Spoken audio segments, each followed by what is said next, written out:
తీసుకోవాలని ఇవాళ గౌరవ జాతీయ బీసీ కమిషన్ చైర్మన్ గారిని కలిసి రిప్రజెంటేషన్ చేయడం జరిగింది. ఈ విధంగా ఈ సందర్భంగా మేము హెచ్చరిస్తా ఉన్నాం, ఎవరైతే బీసీల స్థానాలను కబ్జా చేసి మాకు వచ్చేదే జనాభా ప్రాతిపదికన 60% ఉంటే మాకు ఇచ్చేది 27% ఇస్తా ఉన్నారు. ఆ పరిస్థితులలో కూడా మీరు కూడా కబ్జా చేసి మాకు వచ్చేటువంటి దాంట్లో కూడా మీరు కబ్జా చేసి మీరు ఊరుకునేది లేదు. ఇవాళ బీసీ సంఘాలుగా బీసీ నాయకులుగా అనేక మంది మా వెంట ఉన్నారు. వారితో పాటు మేము కలిసి పోరాటం చేస్తూ ఉన్నాం. బీసీలకు నష్టం జరిగినటువంటి ప్రతి చోట కూడా తప్పకుండా మేము ప్రశ్నిస్తాం.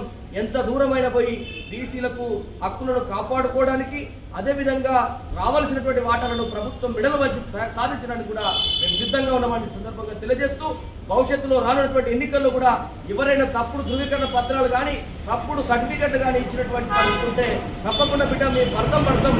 మీకు ఉండేటువంటి ఓపెన్ కేటగిరీలో మీరు కొట్లాడుకోండి తప్ప బీసీలకు వచ్చి మీరు దొంగతనం చేయడాన్ని, ఈ యొక్క నీచపు చీడ చేయడాన్ని, మీరు చీటింగ్ చేయడాన్ని మేము పూర్తి కూడా మేము హెచ్చరిస్తా ఉన్నాం.